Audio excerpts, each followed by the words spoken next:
A. Manajemen ASN. Pegawai ASN 1. Pegawai negeri sipil atau PNS.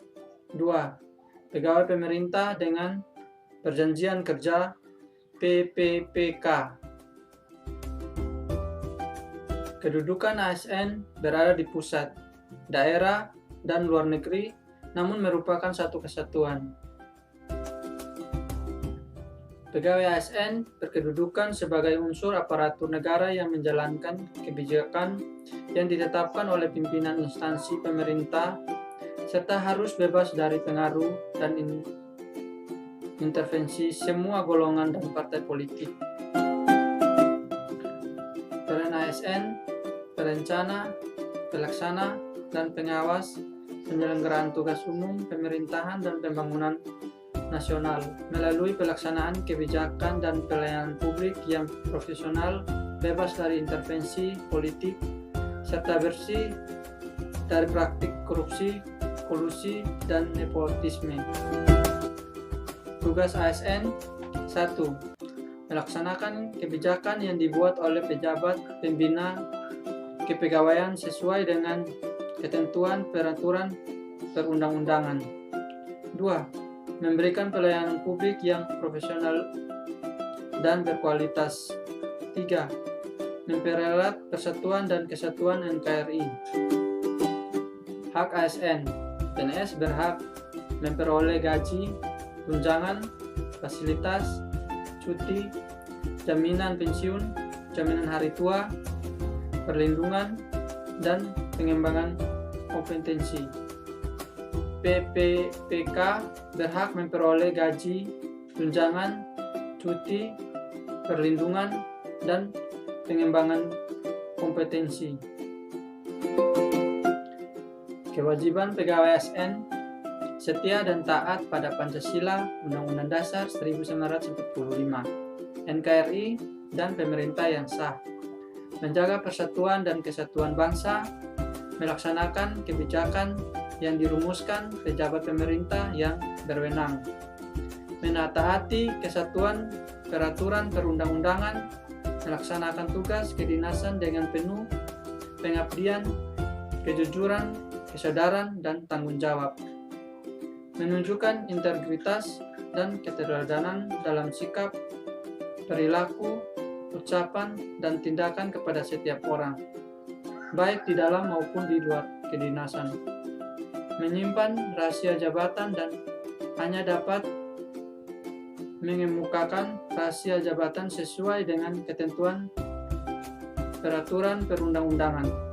Bersedia ditempatkan di seluruh wilayah NKRI. Kode etik ASN, kode etik dan kode perilaku bertujuan untuk menjaga martabat dan kehormatan ASN. Fungsi kode etik ASN: 1. Sebagai pedoman, panduan, birokrasi publik atau aparatur sipil negara dalam menjalankan tugas dan kewenangan agar tindakannya dinilai baik. 2. Sebagai standar penilaian sifat, perilaku, dan tindakan birokrasi publik atau aparatur sipil negara dalam menjalankan tugas dan kewenangannya. 3. Etika birokrasi penting sebagai panduan norma bagi aparat birokrasi dalam menjalankan tugas pelayanan pada masyarakat dan menempatkan kepentingan publik di atas kepentingan pribadi, kelompok, dan organisasinya. Sistem merit, konsepsi dalam manajemen sumber daya manusia yang menggambarkan diterapkan objektivitas dalam keseluruhan semua proses dalam pengelolaan ASN, yakin pada pertimbangan kemampuan dan prestasi individu untuk melaksanakan pekerjaannya atau kompetensi dan bidangnya. Penerapan sistem merit dalam manajemen ASN bagi organisasi mendukung keberadaan prinsip akuntabilitas yang saat ini menjadi tuntutan dalam sektor publik. Bagi ASN, menjamin keadilan dan juga menyediakan ruang keterbukaan dalam perjalanan karir seorang pegawai. B. Pelayanan publik. Pelayanan publik adalah kegiatan atau rangkaian kegiatan dalam rangka pemenuhan kebutuhan pelayanan sesuai dengan peraturan perundang-undangan bagi setiap warga negara dan penduduk atas barang, jasa, dan atau pelayanan administratif yang disediakan oleh penyelenggara pelayanan publik. Pelayanan publik pada hakikatnya pemberian pelayanan prima kepada masyarakat yang merupakan kewajiban aparatur negara sebagai abdi masyarakat. Kategori barang dan jasa. 1. Barang atau jasa privat atau private goods.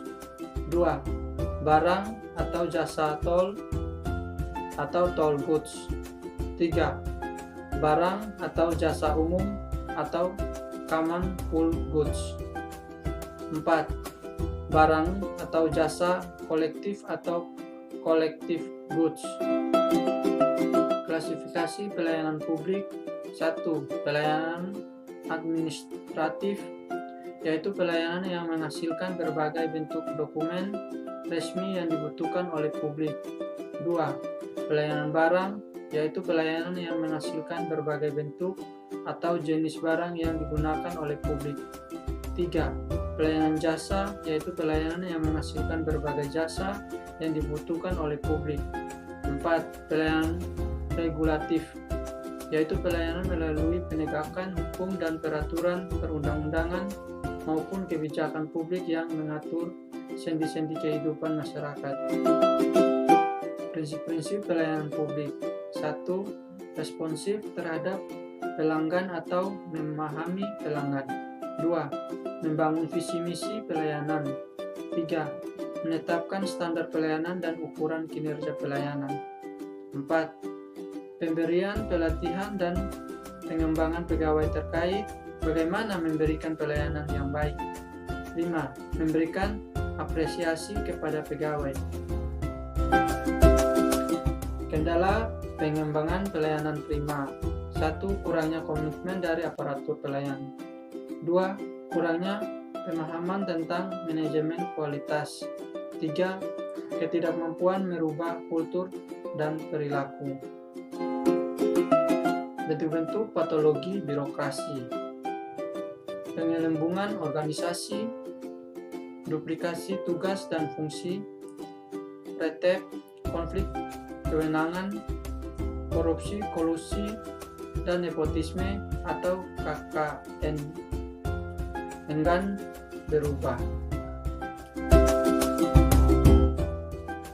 Etika mengatur perilaku manusia secara normatif, artinya memberi norma bagi perilaku manusia dan dengan demikian menyatakan apa yang harus dilakukan atau tidak boleh dilakukan.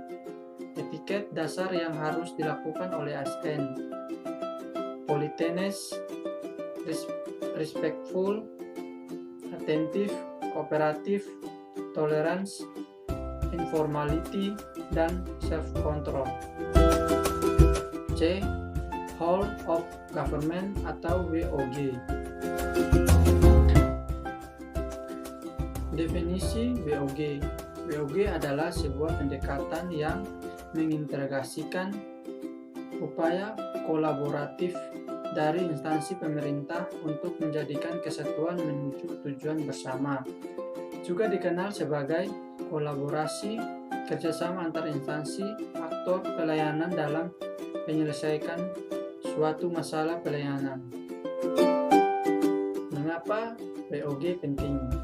Adanya faktor-faktor eksternal seperti dorongan publik dalam mewujudkan integrasi kebijakan, program pembangunan dan pelayanan agar tercipta penyelenggaraan pemerintah yang lebih baik.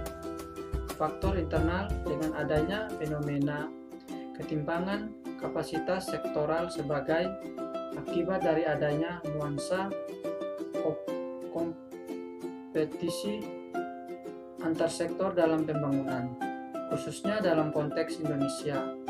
Keberagaman latar belakang nilai budaya, adat istiadat, serta bentuk latar belakang lainnya mendorong adanya potensi Integrasi paksa. WOG menjadi penting karena diperlukan sebuah upaya untuk memahami pentingnya kebersamaan dari seluruh sektor guna mencapai tujuan bersama. Cara pendekatan WOG. 1. Penguatan koordinasi antar lembaga. 2. Membentuk lembaga koordinasi khusus. 3. Membentuk gugus tugas. 4. Koalisi sosial. Tantangan dalam praktek WOG. 1. Perbedaan kapasitas SDM dan institusi. 2. Nilai dan budaya organisasi atau manakala terjadi upaya kolaborasi sampai dengan penyatuan kelembagaan. 3. Kepemimpinan atau yang dibutuhkan adalah kepemimpinan yang mampu mengakomodasi perubahan nilai dan budaya organisasi serta meramu SDM yang tersedia guna mencapai tujuan yang diharapkan. Praktek WOG dalam pelayanan publik. 1. Pelayanan yang bersifat administratif, pelayanan publik yang menghasilkan berbagai produk dokumen resmi yang dibutuhkan warga masyarakat seperti KTP. 2. Pelayanan jasa yang menghasilkan berbagai bentuk jasa yang dibutuhkan warga masyarakat seperti pendidikan. 3. Pelayanan barang yang menghasilkan jenis barang yang dibutuhkan warga masyarakat seperti misalnya jalan perumahan. 4. Pelayanan regulatif adalah pelayanan melalui penegakan hukuman dan peraturan perundang-undangan maupun kebijakan publik yang mengatur sendi-sendi kehidupan masyarakat. Pola pelayanan publik. 1. Pola pelayanan teknik fungsional. Pola pelayanan publik yang diberikan oleh suatu instansi pemerintahan sesuai dengan bidang tugas, fungsi, dan kewenangannya. 2. Pola pelayanan satu atap.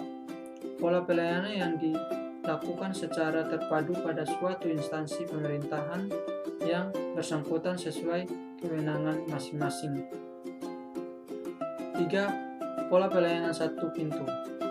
Pola pelayanan masyarakat yang diberikan secara tunggal oleh suatu unit kerja pemerintah berdasarkan pelimpahan wewenang dari unit kerja pemerintah terkait lainnya yang bersangkutan.